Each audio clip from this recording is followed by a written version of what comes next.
네, 주안의 만나 12월 5일 금요일 묵상을 함께 나누도록 하겠습니다. 오늘 말씀은 느헤미야 13장 1절에서 14절까지의 말씀으로요. 느헤미야의 개혁 첫 번째 시간을 우리 함께 보도록 하겠습니다. 오늘 본문에서는 느헤미야가 말씀 안에서 실질적인 개혁을 시행하고 있는 내용에 대해서 말씀을 하고 있습니다. 자, 우리가 신앙생활을 하면서 참 어려운 것은 말씀 안에서 요구한 것들을 우리들의 삶에서 이루어 나가는 것입니다. 우리가 예배를 통하여서 또한 개인 경건의 시간이나 말씀 집회와 같은 시간들을 통해서 말씀에 대한 은혜를 받고 감동을 이제 받는 것은 참 귀한 일입니다. 말씀으로 인하여서 마음의 찔림을 받고 눈물을 흘리고 마음의 각오를 세우는 것은 우리가 반드시 있어야 하는 그러한 신앙의 요소들이고 그러한 일들이죠.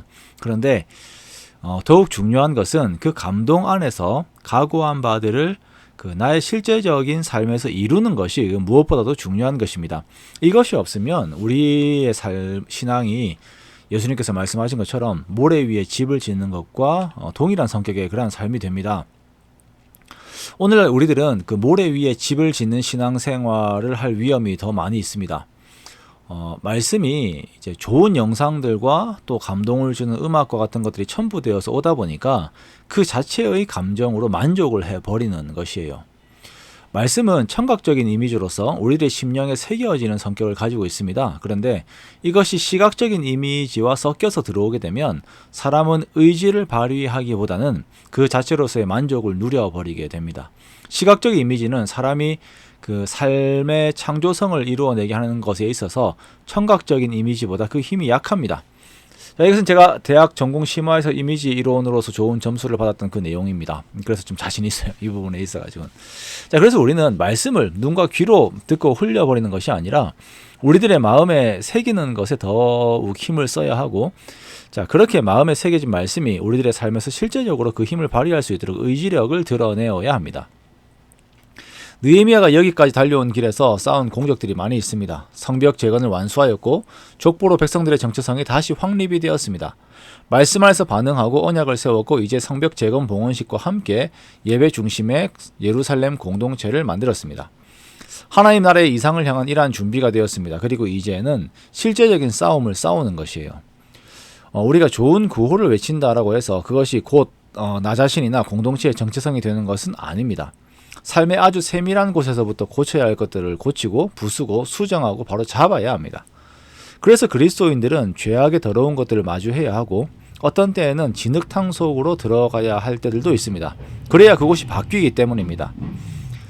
예수님께서 죄인들 사이에 거하시면서 그들을 변화시킨 것처럼 우리들도 그렇게 삶의 전쟁터 속으로 들어가야 합니다. 느헤미야는 말씀을 삶에서 실제적으로 이루려고 합니다. 자, 먼저는 암몬 사람과 모압 사람들이 하나님의 총회에 들어오지 못하도록 합니다. 이것은 그들과의 교류를 완전히 끊는다라고 하는 것이 아니라 예배의 부분에 있어서 성전을 지키는 것에 있어서 거룩으로 이 모든 것들을 대한다라고 하는 그 의미를 가지고 있는 것이죠. 성도들은 하나님의 것은 구별하는 거룩의 삶을 살아야 합니다. 이것이 무너지게 되고 세상의 잘못된 방법들이 교회 안에 들어오게 되면 거룩이 훼손되며 그렇게 되면 교회가 힘을 잃게 되죠. 구약이든 신약이든 교회는 항상 의와 거룩이 그들의 힘이 되었습니다.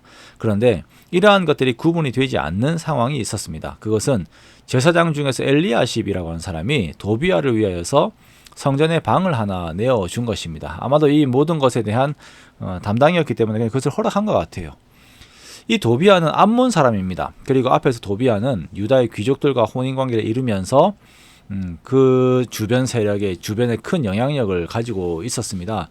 또한 이 사람이 성벽 재건을 조직적으로 방해를 했던 사람이기도 하였습니다. 그런데 이러한 도비아를 위해서 성전에 방을 하나 마련을 한 것이죠. 암몬 사람은 성전으로 들어가지 못합니다. 이 일이 느헤미야가 예루살렘을 비우고 페르시아로 잠시 갔을 때 일어난 일이었습니다. 아마 느헤미야가 다시 돌아오지 않을 것이라고 생각을 했을 수도 있지요. 그러나 느헤미야는 다시 돌아왔고 이 일들을 악한 일이라고 칭하면서 다시 일들을 바로 잡습니다. 자, 먼저는 도비아와 관련된 것들을 성전의 방 밖으로 던져버리고 두 번째는 모든 방들을 정결하게 합니다. 하나님의 말씀보다 자신들의 이익을 먼저 계산한 그 악함에 대한 느헤미야의 개혁이었습니다. 두 번째 개혁은 레위인들을 향한 위한 그 개혁입니다. 레위인들은 성전에서 직무를 수행하는 사람들이었기 때문에 그들을 위한 사례가 주어지는 것은 당연하였습니다. 그러나 느헤미야가 자리를 비웠을 때 레위인들을 위한 사례가 주어지지 않아서 레위인들이 어쩔 수 없이 생업을 위해 성전을 비우고 떠나야 하는 상황이 벌어지게 되었습니다. 그래서 느헤미야는 다시 레위인들을 세우고 성전 곳간을 채우고 성전 시스템이 원활하게 운영될 수 있도록 사람들을 배치합니다. 이 과정들이 쉽지 않아요. 사람들과 적대적 관계가 될 수도 있습니다. 그러나 느헤미야의 마지막 기도에서 우리는 그가 하나님 앞에서 이 모든 일들을 행하고 있음을 보게 됩니다. 내 하나님이여 이 일로 말미암아 나를 기억하옵소서. 내 하나님의 전과 그 모든 직무를 위하여 내가 행한 선한 이를 도말하지 마옵소서라고 하나님께 기도하는 느헤미야의 모습을 우리가 봅니다. 우리가 하나님의 말씀을 머릿속으로만 가지고 있는 것은 어려운 일이 아닙니다. 정말 어려운 것은 말씀을 나의 삶에서 이루어내는 것입니다. 이것이 항상 나에게 좋은 내용, 좋은 결과로만 다가오지는 않습니다. 손해를 볼 때도 있고 욕을 먹을 때도 있고 사람과 등질 때도 있습니다. 그러나 하나님을 위하여 우리가 이 일을 하며 하나님의 선하신 뜻이 이 땅 가운데 이루어질 것을 위하여 우리가 말씀을 우리의 삶에서 이루어냅니다. 그것이 성도의 삶이며 하나님과 동행하는 삶입니다. 그렇게 우리가 오늘의 삶을 살면서 더욱 하나님과 동행하기를 원하며 말씀을 내 삶에서 실제로 이루는 삶을 살기를 원합니다.